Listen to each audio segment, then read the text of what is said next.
Hey guys, David Woody with Living Light Fitness. Today we're talking about injury prevention again. In the last video I talked to you about the negatives of my training as a high school athlete, how that led to a lot of my injuries, how it led to 60 pounds of weight gain, and how it made me a mess of a human being. And we basically wrote out my training program verbatim, and I went through all the negatives of that training program, okay? And all the negatives are right here, and the pros are right here. And each video we're gonna break down one of these negatives and explain how I would do it a little bit differently or do it a little bit better, okay? So with that being said, let's get into it. So, number one, too heavy, okay? Too heavy. I think it's that two, not the other two. I don't know.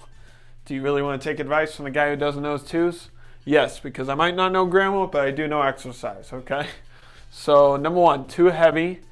And it should be too heavy, goodness gracious, for my goals, for the volume at which we were doing, and for the movements. So those are the three things I'm going to talk about. I'm going to talk about my individual goals, how the volume should determine some of the weight that I'm doing, and how the movements themselves, doing that much weight, might not be extremely beneficial to the joints long term, especially that frequently when you're in high school, okay?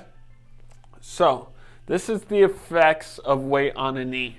So before we even got into it, I wanted to explain kind of the amount of stress that is put on weight-bearing joints when you are doing weightlifting or when you are doing a daily task. So this is a daily task with no extra weight, just walking on ground.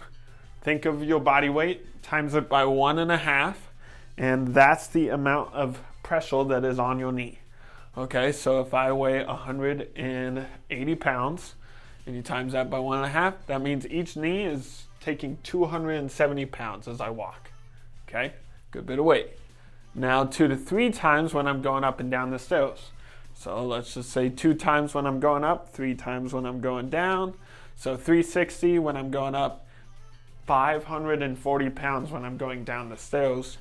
Now let's take a squat, and when you tie your shoe, when you squat down to tie your shoe, you're putting 4 to 5 times your weight on your knee joint. So let's just make it 4 times, and let's add 300 pounds to my body weight because that's what I'm going to be squatting today. So 300 plus 180 is 480 times 4. So roughly a little bit short of 2,000, okay? Pretty intense.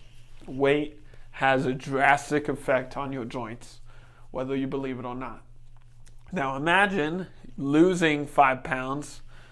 You just took 20 pounds off your squat, or 20 pounds of force off your squat.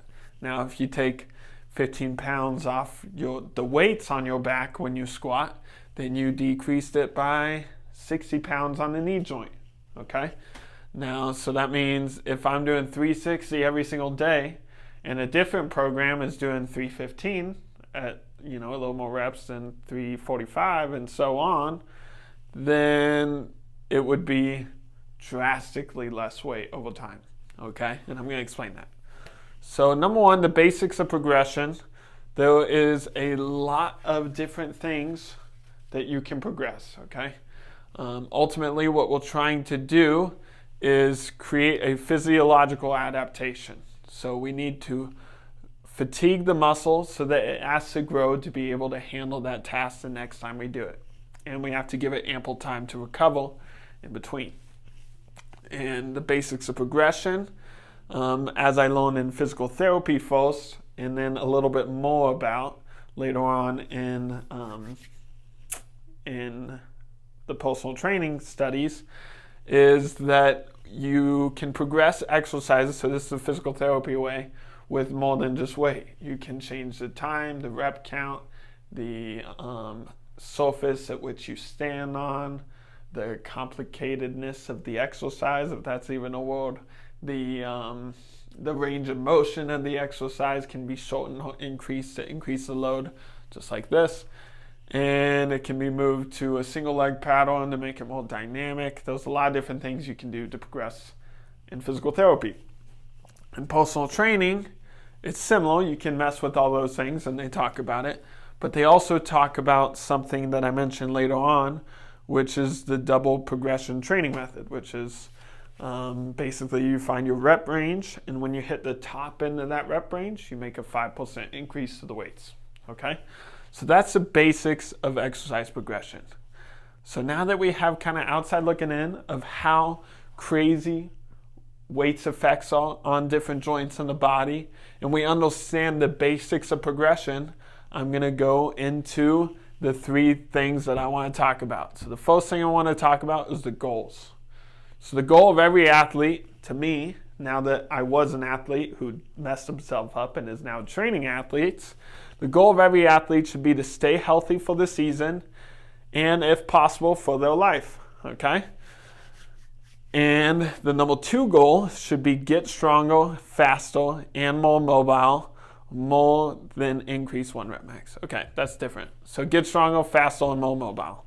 That's what my goal would be as an athlete today.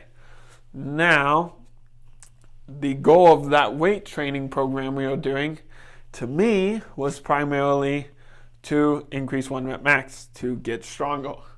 It did not account for mobility, and everybody on the team was super slow. I was faster, I think, when I was in 10th grade. Now, part of that is because I gained weight, and part of that is because the coach pushed me to gain weight, and without additional guidance, I put on the weight unhealthily. Okay? So, what I want to say is we need to stay healthy full season and, if possible, life. Now, we already talked about the effects of weight on the knee. Now, we also know that decreasing weight in youth by 10 to 15 pounds can drastically decrease their chances of developing osteoarthritis earlier on in their life. So, if we're trying to be healthy for life, we want to decrease the overall amount of weight we are putting on our knees, but also increase strength. Okay, so we have to find a way to kind of balance that. Now, we also need to understand we want to be more mobile. So that's the other thing we need to account for, and faster. So there's a way to train for speed and a way to train for mobility that wasn't being addressed, and it needed to be. And if we train more mobility, we could have potentially stayed healthy longer throughout the season. Also, if we educated people on posture, if we educated them on their movement patterns, if we had an introductory period in the weight room where we first taught them basics of body weight movement and functional training, and then we got into resistance training, and then we got into performance training like the ACE IFT model of progression, then they would greatly decrease their chances of injury, because at least decrease their chance of injury from the training itself. Okay. Now, so basically what I'm saying, these goals were definitely not in mind when they designed the program. If these goals were on the forefront of my mind while I was designing the program, then I would have had it drastically different in the first place. Okay? But unfortunately, that's the program we had to work with. So what could I have done to make the program itself a little bit nicer to me is to consider the volume. Okay? So let's say I have a 201 rep max. Okay? And I'm going to work at 90% of that 1 rep max because that is about what I did every single day. Okay? So I would, if my 1 rep max was 200, I was doing 180 at least every time I went in. Okay, I was pretty close to it. So I do that times 2 times a week because we did bench press Monday and Friday. And I do that 4.5 times a month, and we train that way for 9 months. Okay? By the end, we would be at 15,000 pounds pushed, and that's if we never progress or fully max out, or only stay at that weight, which that's not true because we were frequently maxing out, sometimes 2 times a month, and we never stayed at that same weight. Like I said, I got stronger I had about a 243 one rep max after 9 months of doing this training. So at least a 225 times 3 with good foam, which was another thing. I was doing this weight with bad foam. Okay. Now compare that to the double progression training methodology, and we're going to do 4 to 8 reps. When 8-0 performed, we would increase the load by 5% once a month. So let's say, and I just say once a month because that's like the, if I had to guess, we would definitely be able to make that 5% jump within that month. Okay, and I would only do this once a week. Now, that would put us at 180 times 4.5, and that's the 4 to 8 rep range. So if my 1 rep max is 200, I use a chart to determine that the four reps of that weight would be 180. Okay, so 180, and we times that by 4.5 because that's the amount of weeks we're gonna have, and that equals 310. And I did that each month for 6 months, a 6-month training block, and it came out to 5,467 pounds. Okay, so 14,580 pounds, and that's if we're never maxing out or progression. 5,467 pounds if we're progressing, and we have 10,935 pounds if we're doing that twice a week. Now that would put us at a 250 pound 1 rep max. Okay, so basically this program I pushed 15,000 pounds over the course of 9 months. This program I pushed 5,467 over the course of 6 months, and I had a 7% improvement in the 1 rep max. This one did not, and this is like a case study of me, basically, a very loose case study, but this is where I was at by the end. Okay, so how could I have made the program a little better? I could have used a double progression training methodology.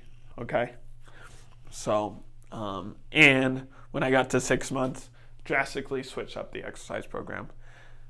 So the last thing we need to account for is the movements themselves. So in this one I kind of already addressed.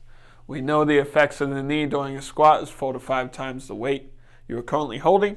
Now if we're holding 300 pounds, that's roughly 1,200 additional pounds on the knees, which times that by 9 months, and then immediately go into sports and account for the fact that you never did deadlifts, that you were doing it with improper technique, that you were isolating muscles and not knowing how to address your core while using all that strength you built, and lack of core and posterior chain to keep you stable.